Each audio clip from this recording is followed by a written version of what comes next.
Good morning, everyone. My name is Ken Ortner. I am the chairman of the Downtown Council of the Greater Fort Lauderdale Chamber of Commerce. I just want to remind you all that this program is being recorded, and also to, if you could please remain muted. The mission of the Downtown Council is to build and maintain a vibrant business and cultural community in downtown Fort Lauderdale through communication, collaboration, and leadership. Today is our candidate forum for mayor for the city of Fort Lauderdale and for the city commission seat District 2. So I'm calling the meeting to order, and if everyone can please rise, and we're going to do the Pledge of Allegiance. Let's see what we got here. Pledge of Allegiance to the flag of the United States of America, and to the republic for which it stands, one nation, under God, indivisible, with liberty and justice for all. Thank you. Okay, so today's forum is actually being hosted not only by the Downtown Council, but it's also being hosted by the Chamber's Beach Council. The chair is Bob Kessler, and our Governmental Affairs Council with our chair, Bernadette Norris Weeks. And I just want to give a shout out to our current VIPs and elected officials. Of course, being part of the forum is the mayor, Dean Trantalis, and our city commissioner, Steve Glassman. I also want to recognize Bill Feinberg. He's the current chair of the Fort Lauderdale Chamber, and our past chairs, Mark Budwick and Heiko Dobriko. And with that, I want to introduce Dan Lindblade. He's our president and CEO of the Greater Fort Lauderdale Chamber. Thanks, Ken. Good morning, everybody, and welcome to our candidate forum. It is that season in COVID where we have our first COVID candidate forum here at the Chamber.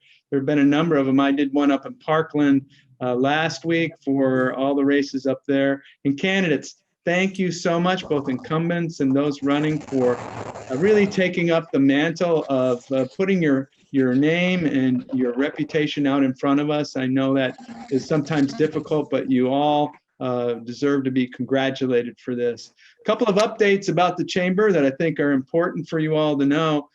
We just finalized our merger with the Deerfield Chamber of Commerce. So they are now the Deerfield Council at the Chamber. We're very excited about that.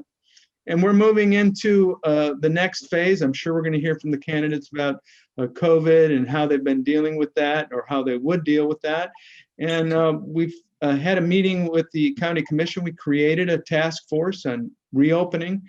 We didn't feel things were moving in the direction that we wanted as quickly as we wanted. So we did create a task force, and we anticipate this week that we'll have a consolidated order that will be easy. We won't have to look back at 28 different emergency orders and compare and contrast them. I think it'll be much easier for our business community. We look forward to post-COVID, of course.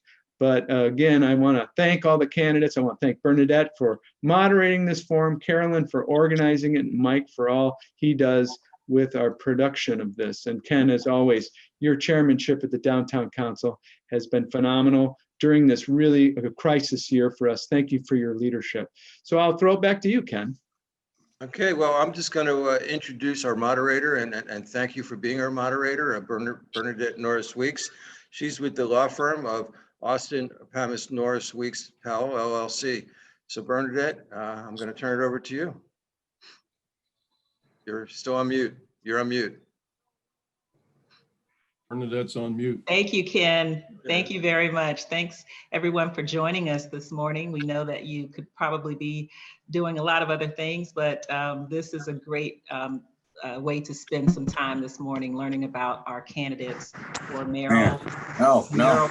Can you hear me? For the mayoral race and for City of Fort Lauderdale Commission District 2. So we're going to jump right in with the introductions for our candidates for the mayor race first of the City of Fort Lauderdale. And they are Mayor Dean Trantalis, and Ken Cooper. And I'll tell you what I've found online, because I didn't get your bios. So these are things that I thought were interesting. And first, we'll start with Ken Cooper. He's been a practicing lawyer, an economics lecturer, an activist, and a volunteer, to name a few. But the first thing his friends and family will tell you is that he's never wavered on his love for Fort Lauderdale. So Ken, on his website, he has that he's born in Miami and raised in Fort Lauderdale. He grew up just a few miles from where he lives today with his wife Paula and his son Casey and their pets. And after graduating from South Broward High School, Ken attended Broward Community College, followed by the University of Florida, where he majored in business administration upon completing his business degree. He later earned a law degree from Nova Southeastern University, and he has served as the president of the Las Olas Homeowners Association, a volunteer with the Guardian Ad Litem program in Broward, where he acted as a child advocate. His hobbies include scuba diving, water and snow skiing, golfing, basketball, and a lot of other things, including his love for his Jaguar, which is a 1971 car. So Dean Trantalis, who is our current mayor, he was elected mayor of Fort Lauderdale in March of 2018. Dean previously, or Mayor Trantalis, previously served on the City Commission representing District 2 from 2003 to 2006, and then again from 2013 until he won his race for mayor in 2018. As mayor, he represents Fort Lauderdale on the Fort Lauderdale League of Cities, the Broward County Tourism Development Council, the Metropolitan Planning Organization, among so many other boards. He is born and raised in Connecticut. He attended Boston University, where he majored in political science, and he graduated cum laude with distinction in 1975. He received his law degree in 1979 from Stetson University School of Law, and he maintains a successful general practice here in Fort Lauderdale. He has a long-time track record of public service in our community and being involved in the fight for equal rights. That is Mayor Trantalis. We will move on to our District 2 candidates. And the reason why I'm doing all of them together is because we're going to ask some questions that are going to be general to all candidates, and then some that are going to be specific to candidates. So I'll go ahead and introduce everybody at this time. Kyle Gibson, he attended Broward College with an AA degree, and these are Commission District 2 candidates again. He graduated Broward College with an AA degree in criminal justice and fire science. He received his BA degree in history from Florida Atlantic University. He also received a master's degree of divinity. He is a Mason, member of the NAACP, Omega Psi Phi fraternity, and the Progressive Homeowners Association. He is a former intern for the late Commissioner Carlton Moore. He says that he is running for office to move toward more inclusiveness for the district and to focus on issues of rising sea levels, which he credits with the issues of the water main breaks that we're having at this time. He has lived in Fort Lauderdale for over 40 years, and he believes that the elected officials must step up in order to save our planet. And finally, we have the sitting commissioner right now, who is Commissioner Steve Glassman. He was first elected to public office in March of 2018. He was officially retired for 10 years before that time, before he became actually a city commissioner for Fort Lauderdale. He was an administrator for the Broward County Cultural Division. He served as a member of the City of Fort Lauderdale's Beach Redevelopment Advisory Board and the City of Fort Lauderdale's Planning and Zoning Board. Prior to that, he was an educator in Buffalo, New York for 18 years. Commissioner Glassman is interested in issues of sea level rise, improving the arts, infrastructure, improvements, and recreation.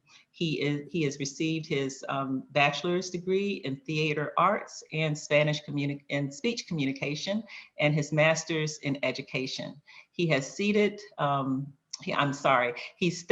that he believes in addressing issues in a straightforward manner. And so bear with me as I adjust. I actually have my new prescription today that I'll have filled for my new glasses. So the next time I'll be better. And I'll go on into the questions with the candidates, because Carolyn tells me that she has a hot date and she does not want to make have you all make her late for the date. So I'll explain before we go into the questions, a little bit of the ground rules that we have today. We'll first have an opening statement, introductory remarks by three candidates, by the four candidates for 3 minutes. And we will then have 3 questions to each candidate from the moderator, me, for a 2-minute limit.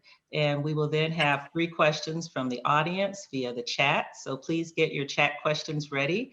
We will then have closing remarks by each candidate for 2 minutes. And so our timekeeper today, making all of our jobs easier and getting Carolyn out to her hot date, will be Mike Cobello, and he will enforce the time and let you know if you run over. So this is not like the presidential debates or anything like that. So get ready to stop when you see his sign go up, because he's going to be seriously enforcing the rules today. So let's go ahead and get started. And our first question comes from one of our members, and the question is, and this is for everyone: governance for a municipality is performed by 5 elected officials who set policy for the city to be implemented by the city manager through his directives and staffing. While all of the commissioners are elected by a district and the mayor is elected citywide, it is sometimes clear that governance is deferred to a district commissioner when in fact all elected officials should be engaged in the well-being of the city. Can you tell us how you will be able to take a step back and look at the greater good for the whole city rather than deferring to a district approach? And we'll go ahead and start that question with Commissioner Glassman. He's on mute. Commissioner Glassman, you are on mute. I am unmuted now. Thank you, Bernadette. I would be remiss if I did not thank the Chamber, the Downtown Council, Dan and Carolyn. Carolyn, I cannot believe you have a hot date at 8 o'clock in the morning, but good for you. That's terrific. I also want to thank Ken and the chair of the board, Bill Feinberg, all of the staff for making this a possibility today. You know, in 2018, we had so many forums, so many chances for the public to listen and ask questions. Not so this year in the year of COVID. So I really appreciate that you're doing this for the public. It's really the only type of its forum this entire election season. So thank you. To answer that question, Bernadette, I would say that in my experience on our present city commission, we are very respectful of not just the districts which people represent, but also the greater good of the city. There are times when we do defer to a district commissioner for something that might be very, very specific to that district. But when something affects the entire city, we're all in there discussing, debating, excellent dialogue, making sure that we're prepared. Because although we do represent districts, we can never lose sight of what's important for the greater good. And my experience has been that we do exactly that. And it is not a provincial approach. It is not a district approach. It really is a city approach. So I feel comfortable with that. We all have a very good discussion on every issue that comes before us. And to be honest with you, most of the issues that we've been dealing with are citywide, and it affects every single resident and visitor to our city. So I would say that that is exactly the approach that we take. Thank you for that answer. And we'll move to the same question for Kyle Gibson. Mr. Gibson. And you may be on mute as well. Can you hear me now? Mr. Gibson, yes, we can hear you now. Okay. I think you are having a problem with your microphone. Go ahead. Let me try to take. Okay. You may have to log out and log back in again. And while you are doing that, let me go ahead and move to Mayor Trantalis for that same question. Great. Thank you, Bernadette. Can you hear me okay? Yes, I can. Thank you. Okay, great. So I have to echo these sentiments of Commissioner Glassman, Vice Mayor Glassman. I think that when people perceive their city commission, they do see a mayor who's elected citywide and each of the individual commissioners that are voted in from each district. Keep in mind that years ago, we did not have districts. And a lot of people felt left out, mainly because the commission was being assembled by people who lived in one side of town, and other sides of the town were completely neglected. By dividing the city up into districts, it allows for each district commissioner to work on constituent issues more closely, more readily. And it's really important that people relate to their district commissioner, being able to contact them, having their cell number, knowing their chief of staff, and being able to work out issues that are important to that individual. You know, sometimes the issues are as simply as a broken sidewalk or a loud neighbor next door. A loud neighbor next door. But when it comes to citywide issues, when it comes to policy issues, when it comes to issues that affect everybody, that's where the commission collectively works together. I know that my office has worked on many, many constituent issues, some of which would normally be assigned or taken up by an individual commissioner, but we work together. The individual commissioner, my office, we find ways to work together to find a solution and to make sure that people get what they need in our community. And it has been that way for many, many years, for all the years that I've worked on this commission. And especially so with this particular commission. We've worked well together. We've been able to accomplish quite a few things. And we have our eye on the target. And I think that this is important for people in our community to know that we are working together and to get things done. And to conclude, I just want to say again, thank you to the chamber. A shout out to Sharon Lindblade. I know it's your birthday, so happy birthday, Sharon. And thank you for having us here this morning. We appreciate it. And I think that going forward, we like to work with the chamber as well, because the chamber is the eyes and ears into the business community. We thank you for having forums like this, but we know that this is not the only time we've been to the chamber. We come here throughout the year. We talk with one another, we confer, we participate together, and we go on that Washington Summit that's often been a great, great education for those who participate. So thank you to the chamber, and thank you, Bernadette, for having us here this morning. Thank you, Mayor. And we will move on to Ken Cooper for the same question. Well, thank you again for having me here this morning. And it's a great country when we can actually have elected officials wherein we can have these forums so we can make an informed decision as who we believe is best to run the city, the county, the state, you know, and ultimately the United States. But the question is, does the commission defer to any specific commissioner, you know, and give them special preferential treatment? And to me, that's the job of the mayor, to preclude that from happening. Now, there are special needs of each particular district that district commissioner may be more informed about than everybody else on the commission, because the commissioners on the south and the north side of town may not be experiencing the same thing. So it's a great system where you have districts so that you have your local commissioners that are very up to date and understand their particular issues. And it's their job to advocate for their position and their needs for their particular district.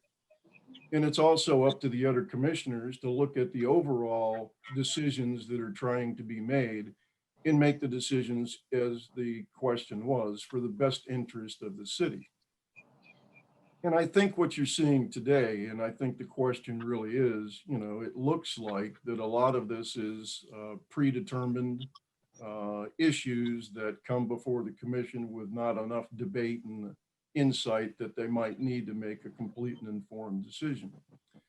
And I think one of the other issues is we have all these huge buildings going up, and it looks like the buildings that are supposed to be regulated are getting special preferential treatment in particular areas that I think is the concern of all the citizens in the city of Fort Lauderdale.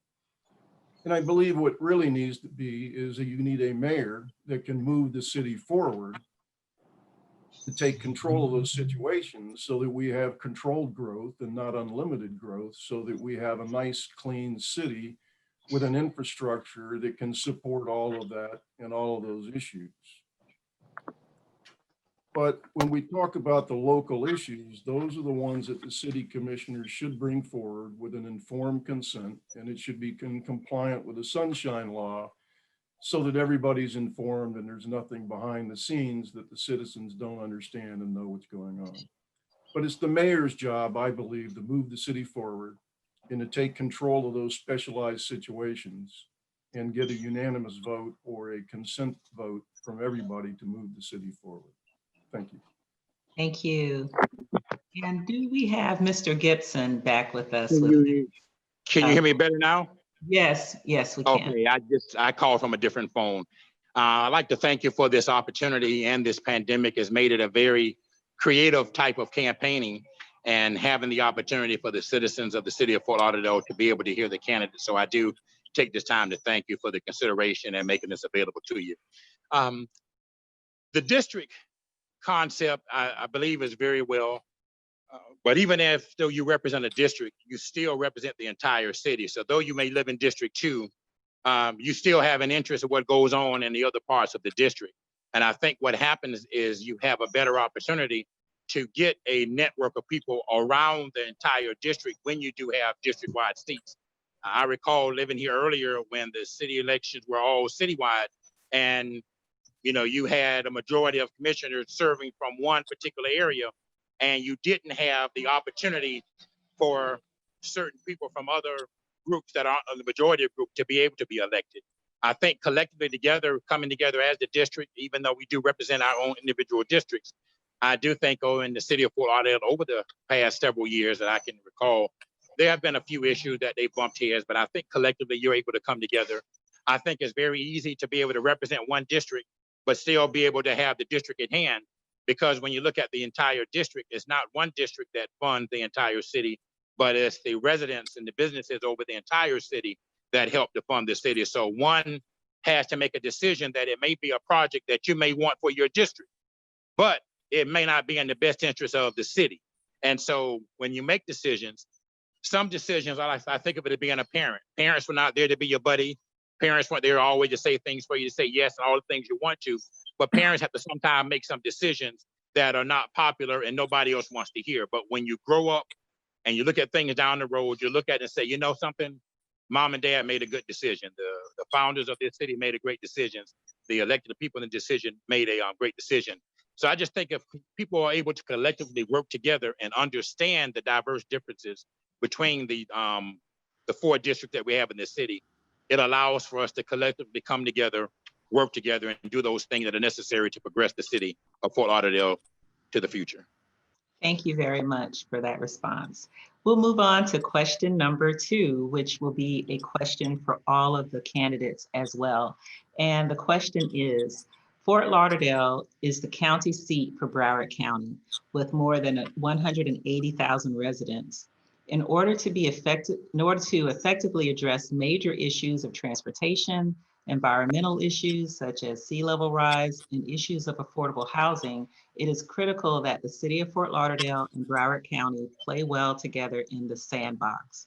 What have you done, or what will you do if elected in order to ensure a more collaborative relationship with Broward County? And we will go ahead and start this time with Mr. Cooper. The relationship with Broward County, they overlap in so many ways. The Broward County actually has governance over a lot of our streets and traffic issues, that have to be worked out because, right now, the traffic in city of Fort Lauderdale is just incredible. Years ago, you sat at the light for one light change, and now you're sitting at 4 or 5 light changes. On Los Olas, you used to be able to head west east, and now that you get to 3rd Avenue, you can sit there for 5, 6, light changes. And there needs to be that cooperation between both, because right now we need to time those lights and then make a decision as to whether or not you're going to make 3rd Avenue one way and Andrews Avenue one way, which will help facilitate the traffic in the east side of town. So from the east side of town perspective, you have to work with Broward County, and there should be a good relationship with them to work out those issues. and actually on the ballot this time is an issue that will change that and make it a major change to the city of Fort Lauderdale.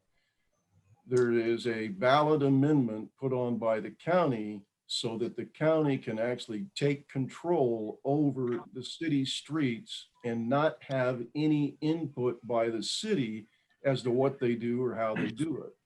And I'm opposed to that amendment because the city should be in charge, at least in part, of how the county designs and redesigns the streets for the best possible traffic patterns that we can have.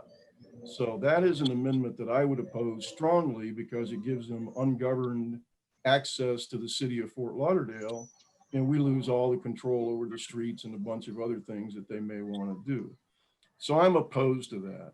And then as far as affordable housing goes, you know, we're in the process of, and Dean's going to tell you this, you know, of building new affordable housing so people can actually live in Fort Lauderdale and make it reasonably priced so that people can actually live closer to downtown and work in this particular area. And I think the progress is going, you know, well in that direction. And then the decision that needs to be made is there's debates over how big those units could be. And the one seems like the city is trying to follow the rest of the country and say they ought to be 400 square feet. You know, and that's small dormitory room type thing. So I believe the city should be a leader and actually should expand that to a higher particular level. Your time is up. So, Thank you. Thank you. We have to get Carolyn to this hot date. So the next question, well, the same question will go to but nobody's going to ask that question. the same question will go to our Mayor Trantalis. Thank you, Bernadette. I think to focus directly on the question, it's important to understand the dynamic between the city and the county. A lot of things the city has responsibility for and the county has other responsibility for. Amendment 2 is an attempt to try to change that with regard to the 1 cent sales tax and issues concerning transportation expenditures in that regard. But overall, I have to say I'm very proud that we've been able to establish a very good working relationship with the county.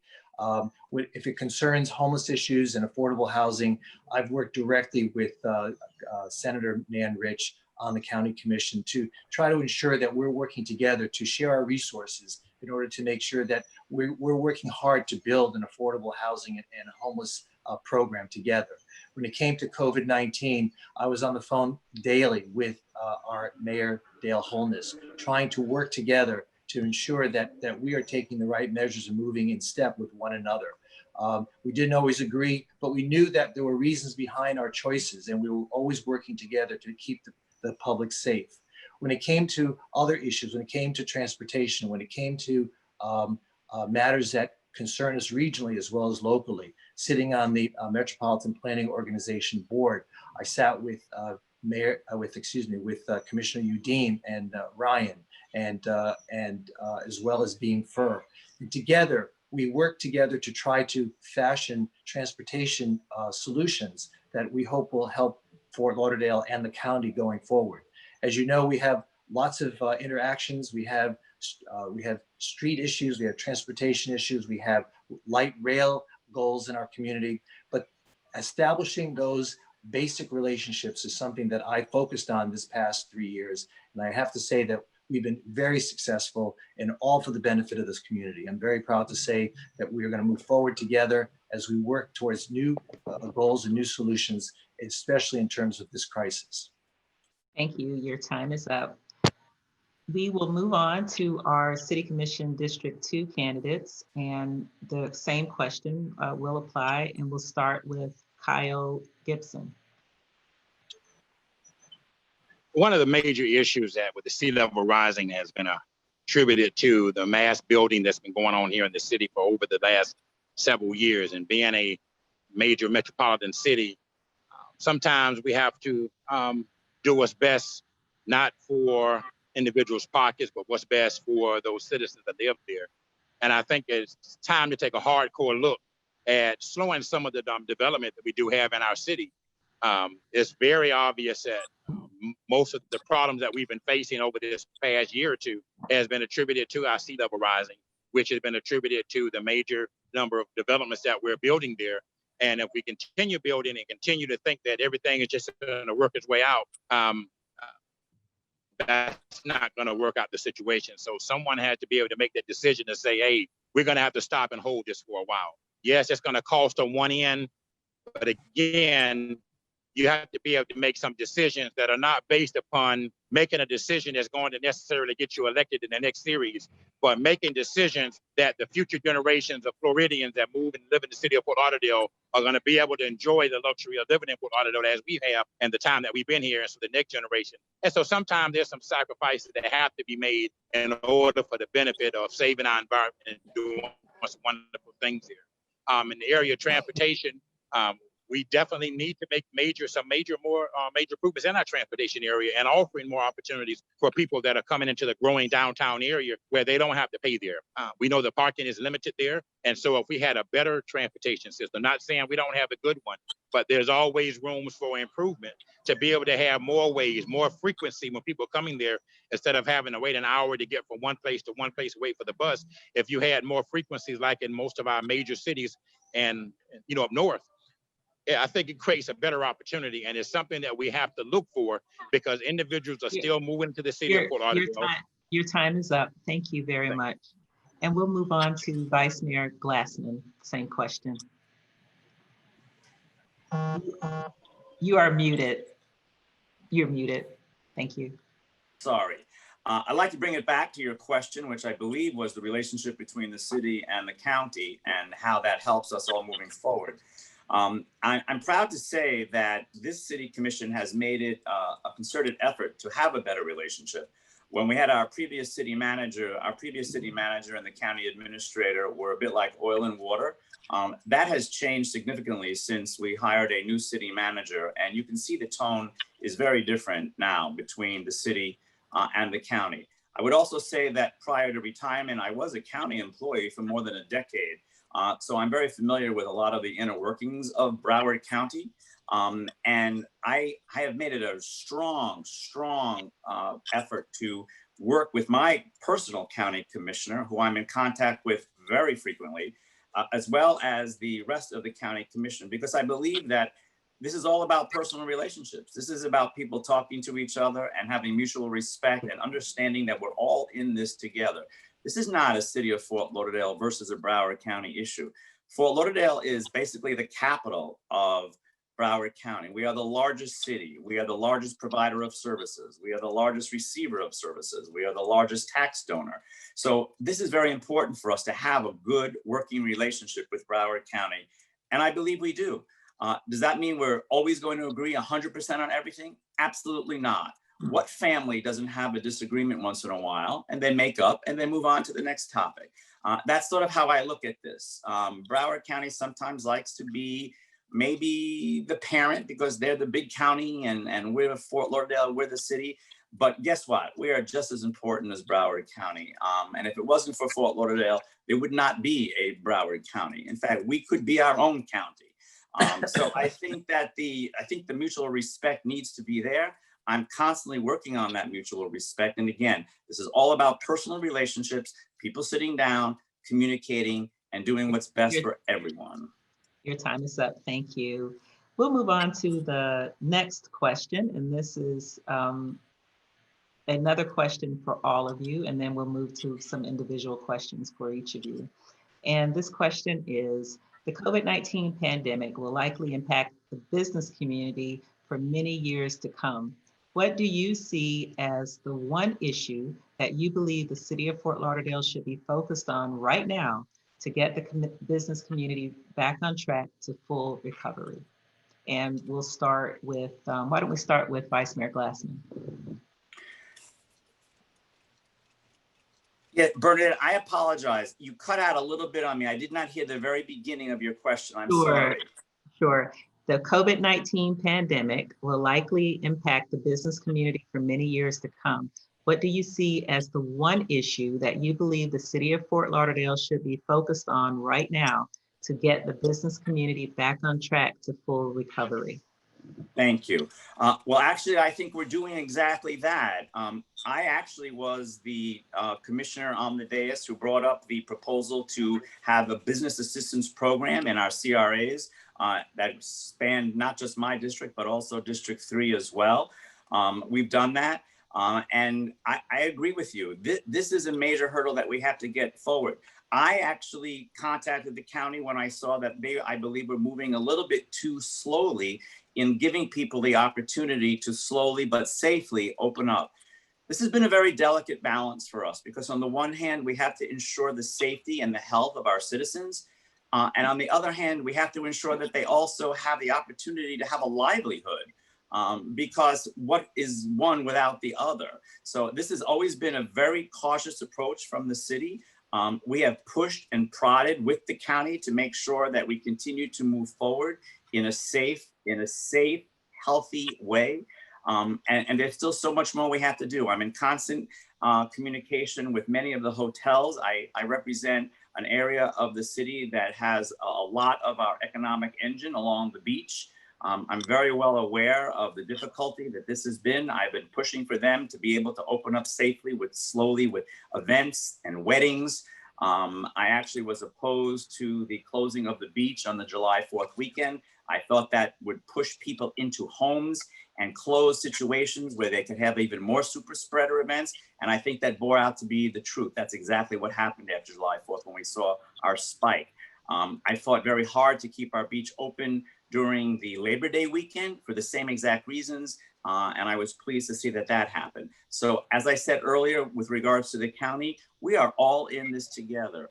The Chamber's mission is very important. The economic lifeline of our city must be nurtured, and we have to do everything that we possibly can. And I think that we have a really good relationship with the business community, and I'm very proud of that. Thank you. Thank you. The same question for Kyle Gibson. Mr. Gibson. Mr. Gibson, did we lose you? Looks like we've lost Mr. Gibson. Okay, so we will ask the question of Mr. Cooper, who is a mayoral candidate again. Well, we've been having town hall meetings on all these issues, and probably 4 weeks ago, 5 weeks ago, we had a town hall meeting saying, it's time to open up, Fort Lauderdale and Broward County, because this is a major impact. It's a major impact, economic impact, and it's going to be for the next 1, 2, 3, 4, 5, 10, 20 years. This is a historic landmark change in the history of the world. It's going in the history books as a fork in the road. But what Fort Lauderdale needs to do now is we need to switch from, you can't really switch, but we need to combine from our tourist industry into more manufacturing and business areas than we have pushed for before. Right now, and this is in one of our town hall meetings, we need to bring some clean air manufacturing to the city of Fort Lauderdale. You now have 5 universities. The University of Florida has an outreach program. You've got Nova Southeastern, you've got FIU, FAU, you've got all these medical schools locally where you have a very young and very brilliant brain system in the city of Fort Lauderdale and surrounding area where we can attract. Because when somebody wants to bring manufacturing of the level that I'm going to talk about to a particular city, they got to know that you actually have competent people that can move that, manufacturing forward. And right now with the COVID, which has become a major worldwide, I believe the easiest thing to do is to get the pharmaceutical industries out of China and get them into the city of Fort Lauderdale. We got the medical schools, we have the research facilities here. We could bring those manufacturing here along with a lot of solar, tidal, and a bunch of other manufacturing that we should be leading the country in. So my plan to get Fort Lauderdale economically would be to combine our tourist industry with some new clean air manufacturing that we have desperately needed, since I've ever been here, born and raised here. So thank you, Mr. Cooper.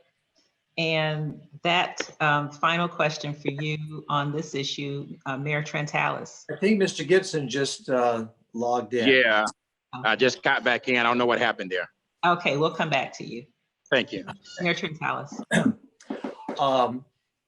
This has been a very difficult moment in time for not just Fort Lauderdale, but for the entire world. We know this. When COVID-19 first came into our area, we were always getting mixed signals nationally and at the state level. So back in March, we knew we had to take action. And that's when we began to shut down businesses and ask people to remain home and to keep their distance from one another because people were dying in our city. We were starting to see things that never happened before in our community. And the only choice we had was to say, hey, let's stay at home, let's keep one another safe, and let's figure out where we're going with this. We work hand in hand with other cities as well as the state. I have to say we developed a wonderful relationship with the state government, the governor, as well as our sister cities throughout South Florida.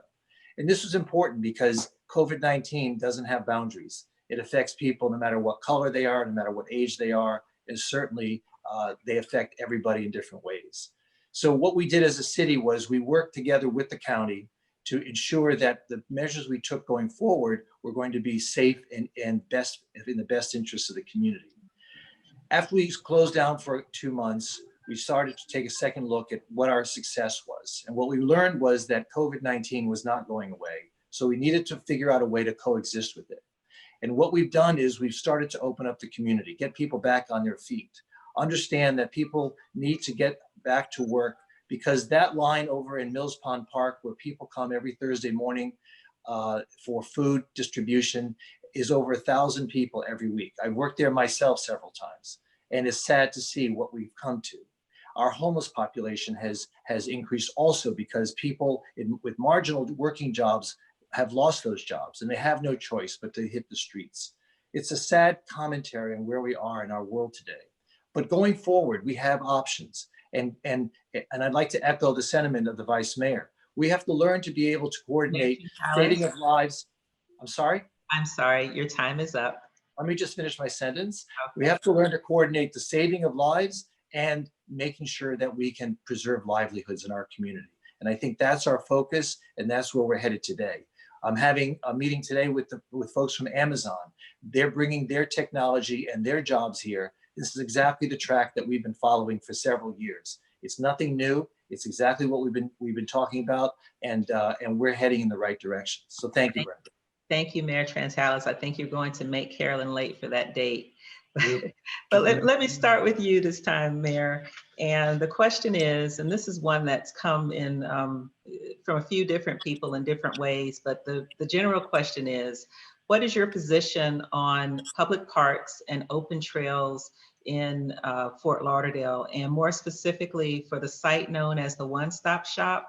Do you support the land being used solely as a public park or as a P3 partnership working with the developer, and if for some other reason, state that as well? So I've always been committed to open space in Fort Lauderdale. Back in the early 2000s, when I was a commissioner, we passed the master plan for downtown, identifying the former One Stop Shop as a park and open space area. I've never wavered from that commitment. And to this day, it's my commitment to make sure that the green space that we have there today will never be compromised. But I also was an advocate for the parks bond. This community's passed a bond for $200 million to increase park space, rehabilitate the recreation areas that we already have, and to create a family-friendly environment for everybody who lives here in Fort Lauderdale, wants to visit here, or plans to make it their future home. This is important to our community, and the community is entrusting us with that money to make sure that we find more and more open space. I think that when we look at what developers or investors want to do in our community, I'm thankful that Fort Lauderdale still becomes a welcome place for investment.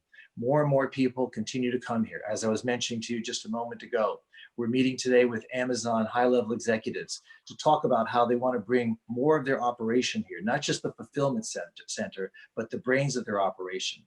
We are talking with young investors, people who are in the medical technology industry, wanting to expand, bring their concepts and their knowledge to our community. This is what we're doing. So when it comes to green space, we know that that's very much a part of the quality of life here in our city. And those folks that see Fort Lauderdale as a place where they can raise a family and start a career. And this is what we're trying to create in Fort Lauderdale. And open space and parkland is all part of that as we move forward in trying to create Fort Lauderdale as the city you never want to leave. Thank you, Mayor. And the question for you, Mr. Cooper, is, and this comes from one of our members, you've indicated an overwhelming criticism of the management and the infrastructure. However, you have not spoken equally to challenging issues in the city that drive the economy and well-being of the community. Can you tell us your priorities if elected? Well, I think I just kind of answered that question, but it's a twofold question, so I'll answer it doubly. I mean, number one, I think the biggest priority now is fixing the sewer system and the water pipes at the same time. That's the number one priority. But that question's kind of double in what would you do economically, criticizing the city. And then I think I just covered that with saying, you know, we need to combine the tourist industry with manufacturing industry. But back to the other half of that question. The other half of the question is, number one, your sewers are 50 years old. And there was $200 million sitting there that sat there and did not repair pipe number one until we had 200 million gallons exploding in the Tarpon River. In my criticism, and it's the same today that you're hearing, it's always next year, next year, next year, tomorrow, tomorrow, tomorrow, and nothing ever gets done. And it seems like to me, we should have been fostering our trying to get a pharmaceutical industry here 20 years ago. So we should have had Amazon here 10 years ago. We should have had everybody else here with an active, you know, participation. And then the other criticism back on the other subject is with the sewer lines. And I grew up in construction, and the sewer lines and the water lines are very close in proximity. The water lines are 50 years old as well. So my plan would be, number one, to fix the sewer lines, but number two, while you're doing them, go ahead and fix the water lines at the same time, because you're gonna have huge cost savings there, because every week, and it is virtually every week, this is like the first week we have not had either a sewer pipe or a water pipe break. And they're both exploding, you know, on a regular basis. So that's the number one issue. And then I think right behind that, you know, we need a new water plant. And the third priority is you have to, you know, get the programs enforced to get the homeless going. So those are the top three priorities that I believe Fort Lauderdale should engage in. Thank you. The next question will go to Mr. Gibson. And Mr. Gibson, how has your background and experiences prepared you to be a city commissioner for District 2? And what experience that you've had would you think most prepares you for this position? Very good question. One is 40 years of experience living in the area, and we keep isolated down to District 2. I look at this in the city of Fort Lauderdale because it is a city responsibility we have there. Individuals move because when your parents move here, you kind of don't have a choice where your parents move to when you come there. You kind of go where they go there. However, living in the city of Fort Lauderdale in the 33311 area code that is part of that district and also shares another district has allowed me to see many of the changing issues that have taken part as far as environmentally, economically, racial, socially, that have taken place in that area there. Secondly, being a pastor. Pastors, you have to have a compassionate heart to work with people. Serving as a pastor in the Methodist Church allows you to have to look at a lot of decisions that are being made in the area. And those things help you prepare to be compassionate and making difficult decisions when it comes to people's lives. Secondly, just my academic background. I was a history major, but I minored in political science at Florida Atlantic University. And my very first political internship was right here in the city of Fort Lauderdale. And at that time, I knew that I wanted to be a public servant. However, the Lord stepped in and he kind of overstepped there, and I was faithful to doing the Lord's will. But now the time has come back for me to also offer my services as a citizen and a public servant. And being a resident in the city of Fort Lauderdale for the years that I've been here has given me an opportunity to see a lot of things, to make a lot of contacts, and those contacts that are there that'll be helpful for an individual to be an advisable and a productive worker to work collectively on this city commission. Thank you. Vice Mayor Glassman, the question for you is, you have advocated for better local transportation and mobility. What do you see as those options moving forward? Thank you, Bernadette. Yes, I have advocated. In fact, that's been a priority. Right now, currently, I am working with the District 4 Commissioner, Ben Sorensen. The two of us have convened a Las Olas Mobility Working Group. The city has hired an outside consultant, and we're looking at the entire 2.5-mile stretch from Andrews Avenue to the beach on Las Olas. Las Olas Boulevard is the main corridor, most people would agree, in our city. And we want to make sure that it is a street that functions for pedestrians, bicyclists, motor vehicles, emergency service vehicles, and we want a holistic approach. That's the kind of approach we have to have throughout the city. I'm very interested in looking at other ways to take a look at shuttle providing. I would like to look at more examples like Freebie and Free Ride. I've even been asking a question at the city commission meetings for the past few months. I'd like to see scooters brought back in a very safe way. You know, in this day and age, you'd be surprised how many people, especially in my district, downtown part of my district, especially a younger population, they really want to be able to hop on a scooter and get somewhere quickly and efficiently. And in this age of COVID, not everyone wants to get into a car. Not everyone wants to get into an Uber or a Lyft. So it's all about possibilities, and it's all about options. I know that the county is working now with the city in relationship to the 1-cent sales tax, so that we will have other options with regards to transportation and traffic. I want to see much more synchronization, much more signalization. We have to get into the 21st century when it comes to technology on our roads, and we have to start getting a little bit smarter. But that's a priority of this commission, and I feel confident that we're going to get there. Thank you. So I am going to ask some of the questions that are in the chat, and I'll ask them for the person that it seems to be most appropriate for. It may be that it's appropriate for two, but we'll do our best to spread them around. So this question is for you, Mayor Trantalis. Why would the traffic study for the Beach Boys Plaza be allowed to stand when seasonal residents on the barrier island had already started leaving in late February? The reliability of the study is suspect and the traffic is already horrific without another hotel going up. The Beach Boy Plaza, I thought, was probably one of the worst applications from a developer that I've seen on the beach in years. I voted against it. I thought that the traffic study, let's start with the traffic study. It was such a bogus traffic study because it failed to take into consideration existing conditions.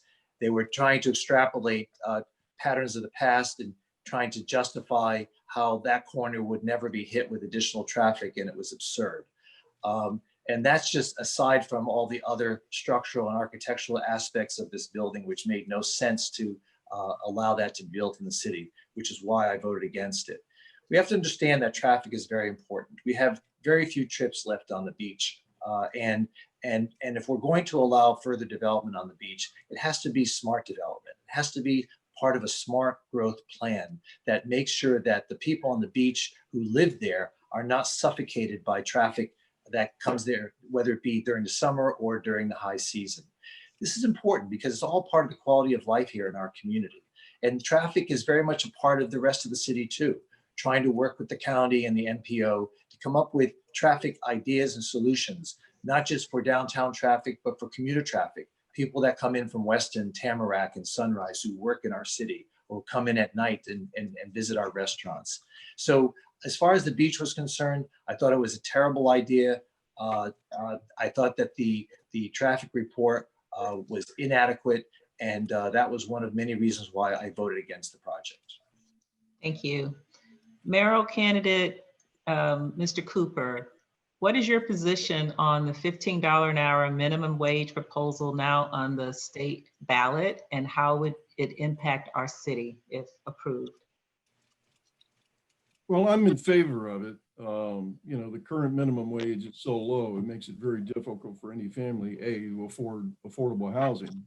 And, you know, at that level, it's very difficult. So I support it. We had a town hall meeting on this weeks ago, and I said that I supported it. And then the nice part of it is it actually goes up gradually so that ultimately it maxes out and then it gets the consumer price index increases as it goes along. So it would give people a fair wage or a fairer wage than we have now to be able to afford, you know, to live rather than having 4 people working just to support one particular family unit. So I'm in favor of it, and I think it's a nice plan, and I think it has a nice consumer price adjustment feature in it, you know, that will help out. Now, how does that impact the city of Fort Lauderdale, Broward County? And the real answer is it depends. It depends on how it's handled by each individual. You're going to have some price increases, you know, to cover people. And the concern that everybody has by raising the wages is that sometimes companies will back off from a full-time employee with some benefits to a part-time employee to save the difference in the wages. So those are the 2 issues, you know, with any increase in wages. But, you know, ultimately in the long run, it helps people, you know, be able to survive and have a nice, you know, family unit without everybody working 80 hours a week. So I'm in favor of it. Thank you. And now we'll move on to the District 2 candidates. Vice Mayor Glassman, the question for you is, you mentioned just a little while ago something about scooters and thinking it was a great idea, but the question from one of our members is, how would you regulate the scooters? Well, we would regulate the scooters like we regulate anything. First of all, in this age of COVID, and I've seen what they've done in some other cities, they have a very strict protocol in terms of sanitizing the vehicles, returning the vehicles, corralling the vehicles. We can put any kind of protocol we want in place and make sure that that's part of any kind of agreement with the vendor. We do it all the time. And first and foremost, this has to be a safe means of mobility. And we have to make sure that we're not going to be spreading any kind of virus from it. But, you know, we see it now. The bicycles are out there. People are able to hop on a bicycle and return a bicycle. I don't know why we can't do that with a scooter. And you know what? If we see that it's not working or there's an issue, there's no reason that we cannot end the program. But I would rather be open to options rather than close our minds to any option. You know, and then you reevaluate and you tweak it. And you see where you need to go from there. But I'm not afraid of taking that opportunity to see if we can make a difference and help people get around in our city without having to get into an automobile. Thank you. And Mr. Kyle Gibson.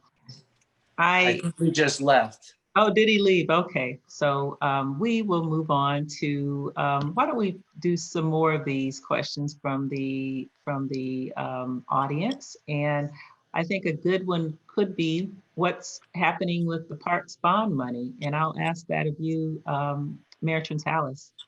Mr. Gibson's back on. Is he back on? Okay, I don't know. I don't know why that keeps happening as soon as I come on. I don't know. You have to Okay. stand in one place. I didn't know.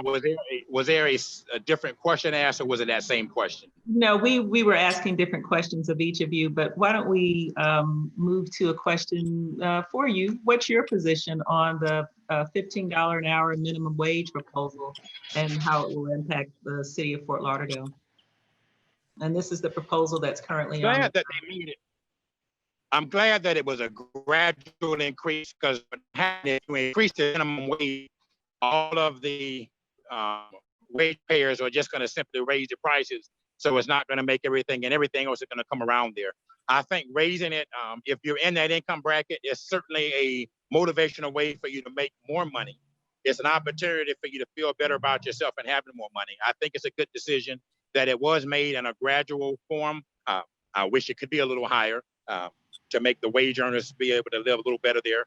And I think if the salaries are raised and the amount of services maintain where they are now, it allows that balance to go up. But if the services go up to the same rates they are now, then it almost doesn't make any sense to have the minimum wage. But as of right now, as of this moment, I'm happy with the decision, and I'm hoping and praying that everything will balance off, and those that benefit from having the work minimum wage will be able to use that as a stepping stone to step into something bigger and better, to be a productive taxpayer and citizen here in the city of Fort Lauderdale. Thank you. Mayor Trantalis, the question is, when will the parks bond money start to be spent? So the community approved this bond earlier, and we are now in the process. We have our Parks, Recreation, Beaches Advisory Board as the community input board that's giving us the ideas that we are going to put forward. And so as that process continues, the commission has already identified four projects that we're going to move forward. One in particular is the Tunnel Top Park. We approved funding for that at the last city commission meeting, and that's the park where we're going to extend the cover over the tunnel to improve, to increase the open space area at the intersection of where the tunnel is in Las Olas Boulevard. We've also targeted money for Carter Park. Carter Park is already an existing park, but we're targeting money. That's the District 3 project that we're going to be using the money to improve the existing facilities there and enhance the opportunities that we already offer in Carter Park. In District 1, we're taking the money that we have. We've targeted a project in and around the soccer stadium. For those that have not yet been out there, we should all take a look at what the Inter Miami Beckham folks have done in our community. They built an unbelievable soccer stadium in addition to football fields and playing fields and practice fields for our community and local high schools. We're going to augment those facilities with additional park space and facilities with the Parks Bond money there. So those are just examples of what we're doing in our community. And each district is going to be assigned a certain number of projects. And we're continuing to work on both a large scale and a small scale. The Parks, Recreation, and Beaches Advisory Board has come up with a list. It's consistent with the list that we first came up with when we presented it to the public for the public to vote on it. And so you're going to see a lot of projects, small playgrounds, as well as large open fields and everything in between. It's going to be an exciting place in the next 5 years as we continue to build and rebuild and make Fort Lauderdale a great place for families and visitors. Thank you. So this question is for each of you, and I think it's one of great concern for the business community. Fort Lauderdale has sometimes been accused of making plans and then changing those plans on a dime, or having the plans sit on a shelf. And this erratic activity sometimes creates really a lot of uncertainty for the business community, people who are looking to develop.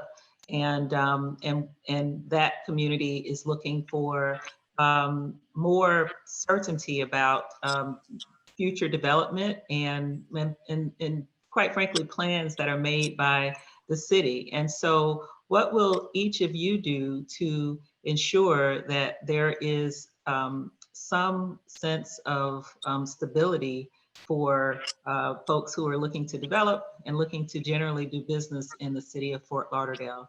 And we will start with Vice Mayor Glassman answering that question.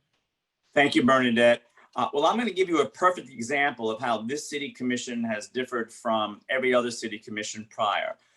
When we first sat as a city commission, we were seeing projects come to us, and there were so many people talking about, well, it doesn't fit the downtown master plan, it doesn't fit this.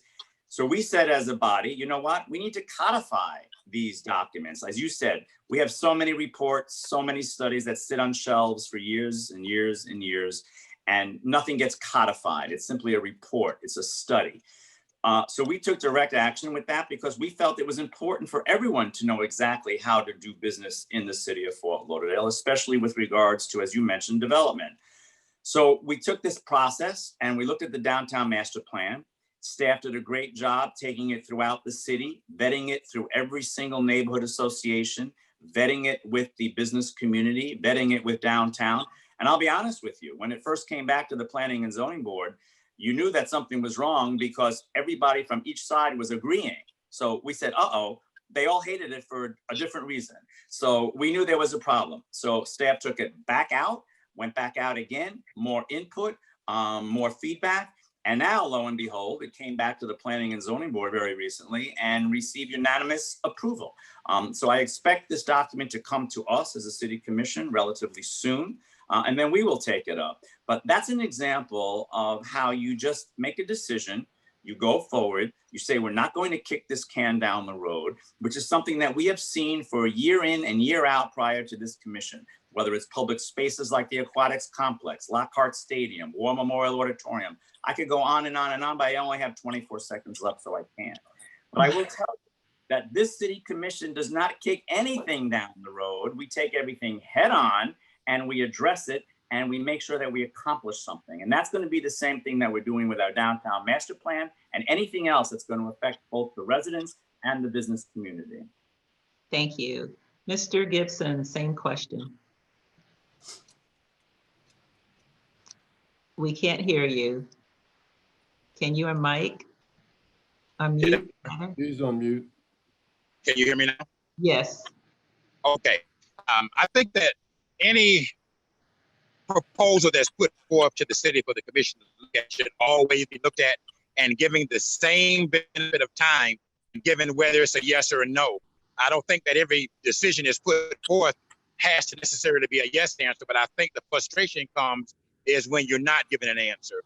If you're going to turn down a proposal and you turn it down in a timely manner, it gives you time to either refocus and come back.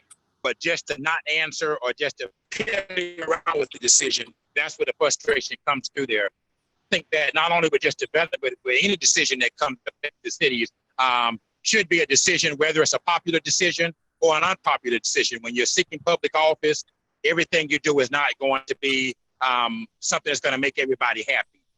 But you have to let your yeses mean yes, let your no's mean no, and just make a decision and be able to stand for it and be able to deal with your the consequences of your decision and not base your answers upon the next election cycle, whether it's going to get you elected or not, but make those decisions what's best for the city of Fort Lauderdale at that moment. Thank you. Same question for Mayor Trantalis. So again, certainty, stability, investors want to know what the rules of the game are before they start thinking about investing in Fort Lauderdale. And the wonderful thing is this commission has focused on just doing that. In echoing the vice mayor's comments, trying to come up with a downtown master plan, for example, this plan will not only allow for more systematic and understandable approach to development in the downtown area, but it also protects the single family home neighborhoods. It codifies finally the transition zoning that we have been begging for the longest time. It is an opportunity for the entire community to be proud of something. So this is a typical example of how we move forward, working collectively, making sure that every district participates. Going back to the very first question that we were asked, what does the mayor do versus the district commissioners? And should we all be looking to citywide policies? This is a classic example how while something may affect one particular district more than another, it's a citywide issue, and the mayor's office, as well as all the other commissioners, are able to participate in the decision-making here. And I think that's important because we have been hamstrung in the past with a lot of master plans that have never been voted on and approved by the commission. The North Federal Highway Gateway Program in particular, that allowed buildings to be built that should never have been built because they were totally out of character for the neighborhood in which they were built. That's just a typical example. But this commission is far more savvy now, and I think that we're going to be able to move forward and respect the wishes of the community, and we're doing so in particular with moving forward on the master plan. Thank you. Same question for Mr. Cooper. Well, I disagree with Mr. Glassman because I've seen the city commission kick it down the road, kick it down the road, and kick it down the road. And the prime example of that and the proof in the pudding is the sewers. You know, you've got 50-year-old sewer pipes. You can go to any website and find out, you know, they're beyond their lifespan after 50 years. You know, you've got the same problem with the water pipes and the water plant. It's 50 years old as well. You got the same problem with the police station. It's built in 1958, you know.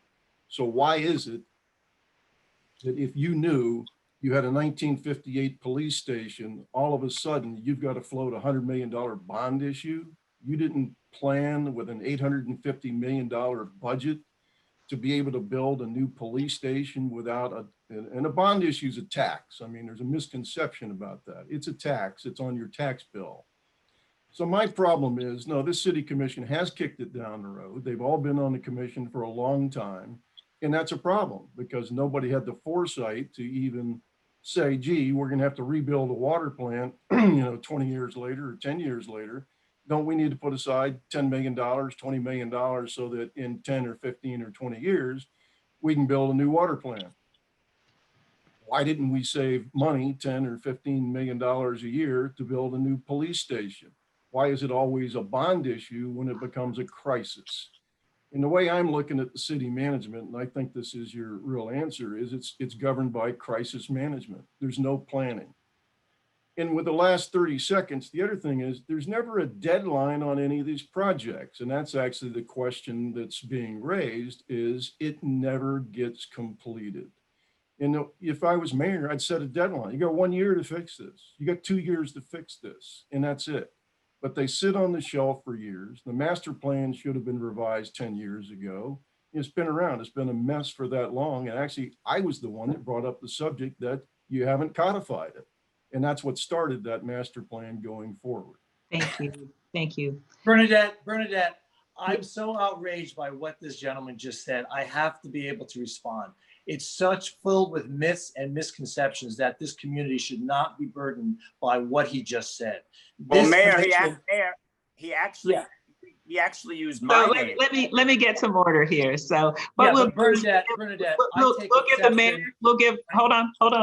We'll give the mayor 1 minute to respond and we'll give Mr. Cooper 30 seconds after that if he chooses. Go ahead, Mayor. Bernadette, This commission has Bernadette? been, Go ahead, Mayor. Bernadette, Mr. Cooper actually called my name out when he disagreed with me, so I would like a little bit of rebuttal time to Mr. Cooper. 30 seconds for Mr. Glassman. Go ahead, Okay. Mayor. All right, thank you. So this commission was burdened with a city manager that refused to acknowledge the problems that we've had for so many years in our community. We tried to reverse the return on investment policy where we're draining water and sewer funds out of their funds, so it should be paid to rebuild our water treatment plant and our sewer problems. All of this stuff was reversed when we hired new city management. So for anyone to accuse this particular commission of kicking things down the road, it shows that this person has had no intimate knowledge with how the city was being run. Like Johnny come lately, like Mr. Cooper is, clearly he's going to throw out all kinds of issues and hopefully people are going to respond in a way that, oh yeah. Well, wake up.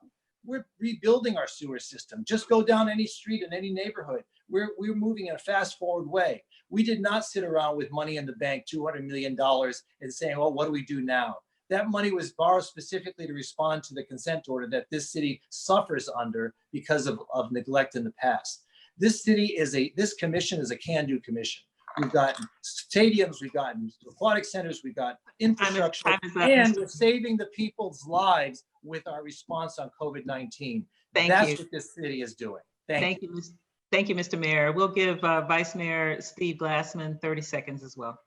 Thank you, Bernadette. It's absurd that Mr. Cooper would say that we kick things down the road and then accuse us of sitting there for so many years. I'd like to remind Mr. Cooper, I've been sitting there for 2 years and 8 months. That's not exactly a lifetime.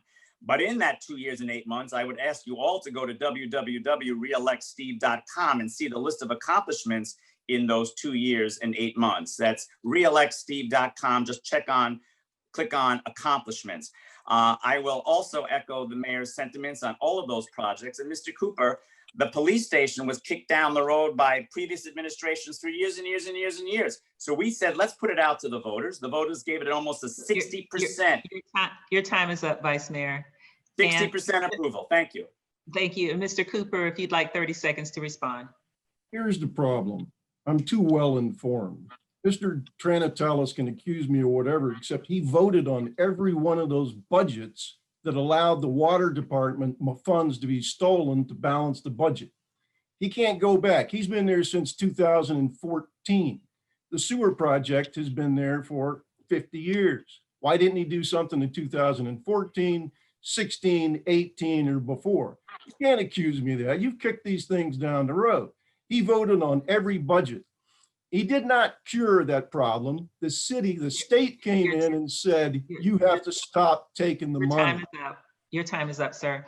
So what we're going to do at this point, we want to first of all thank all of you for participating. It got really feisty there at the end, and we're going to give everyone 1 minute to give their closing statement before we turn it over to our president of the chamber and of course our current chair, Bill Feinberg, and then we'll close out with Ken Ortner. So let's start with the closings with Kyle Gibson. Mr. Gibson, please.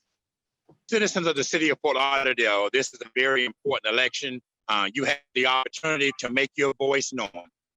You can continue down the path that's been continued on, or you can have the opportunity to elect new bright leadership and to the city of Fort Lauderdale to expand some differences and create new opportunities for our citizens here.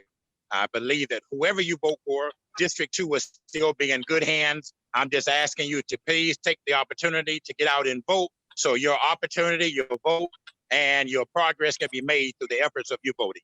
Please get out and vote. This is Kyle Casey Gibson. Thank you, Mr. Gibson, who is running for District 2. Also, the second District 2 candidate is Vice Mayor Steve Glassman. Vice Mayor.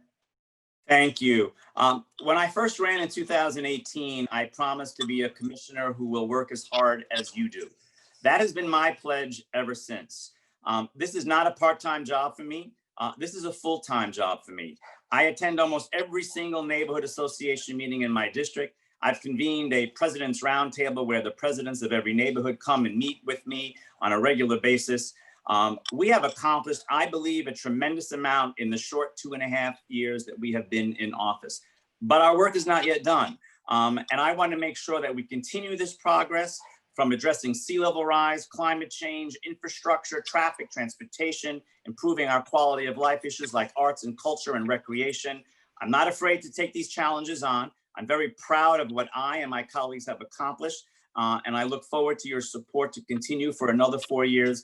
Our work is not yet done. Thank you, Bernadette, and thank you to the chamber. Thank you. And again, we have 2 mayoral candidates, and they are Ken Cooper and Mayor Dean Trantalis. And we'll start with you, Mr. Cooper. 1 minute, please. Well, you know, I disagree. And I'm telling you, the city commission has been kicking things down the can, whether they like it or not. The mayor says, oh yeah, we fixed this water problem, except he voted on every one of those budgets where they transferred the money from the water department to balance the city budget. Only the state came in and stopped them. It wasn't the mayor, the state came in. And now we have to kick the can down on the sewer problem because the state came in and sanctioned them because we've got 200 million gallons of sewage sitting in the Tarpon River and George Inglis Parks. To the best of my knowledge, it's still sitting there. There's been some minimal cleanup, but not enough. You know, my problem is it's run by crisis management, and crisis management. That's where we're at today. There's no foresight. There's no planning for the future. Things by a bond issue, and that's a tax. We're just getting taxed in different ways than what should be done when you should have been putting money aside for the last 10, 15, 20 years to solve all these problems. Your time is up. Thank you, And sir. if I'm elected, I'll solve those problems.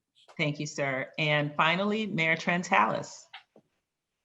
Thank you, Bernadette. And I want to thank everybody for inviting us here this morning to participate in this forum. I think the role of mayor is about leadership. Being able to lead a community, being able to work with other levels of government, being able to get things done. We are a commission that has gotten things done. Most important issue in our community today is how we're dealing with the COVID-19 pandemic. People are dying every day in our community. How we get people back to work, how we able to resume the functions of our lives in our society. That's the most important function, I believe, that the mayor now must address. That doesn't mean we lose sight of all the other things that we're doing. Our infrastructure needs are being put on a fast track program. Our downtown planning programs, again, all fast track. We're doing so much within the last 1.5 years that we've had since with this current administration. And I say 1.5 years, even though we've been in office for longer, but we had a city manager that refused to accept the fact that we had a problem. When I said earlier that we should stop the ROI, You're, I was told that we can't because there's nothing to do with the money. So when someone says that we're not leading, I don't think that they're right. I think that this community believes in its leadership. This community believes in its mayor. And I think that they're going to believe in reelecting us for another term because they know we're doing the right thing. Thank you so much. Thank I'd you, like another 30. And, I'd like and, another 30. thank all of you. Thank you for being here. I think that the listeners and viewers have they had to have gained a lot because I know I did. And so now I'm going to go a little bit off script and turn it over to Dan, our president and CEO of the chamber, and he will direct the rest of this program. Thank you. All right. Thank you, Bernadette, for doing a great job. And again, Ken Ortner, our downtown council chair, thank you for all your leadership. And you've already heard from me, but candidates, thank you for being here, for opening your positions and issues up to us. I'd like to let our chairman of the board close this out. So I'll give it over to Bill Feinberg from Allied Kitchen and Bath. Bill? Hey, good morning, everyone. Just a great job to Mayor, Vice Mayor Glassman, Ken Cooper, and of course, Mr. Gibson. Thank you for being here this morning. Bernadette, great job as always leading this forum. And I'm just so proud to represent the chamber and the business community. And as everyone sees, you know, that we are a very progressive city. The city of Fort Lauderdale, we are on the move. And we have a lot of issues, but you know what? We're addressing them. And having this opportunity to hear everyone speak and is really just is great for all of us in the business community to hear this. So just thank you all for being here today. Again, we do live in an incredible city, Fort Lauderdale here in South Florida. It's an amazing community. And thank you all for your time, your effort, and everything that you do to make this a better city. And thank you to the chamber and Dan for your leadership and putting on this forum. Thank you.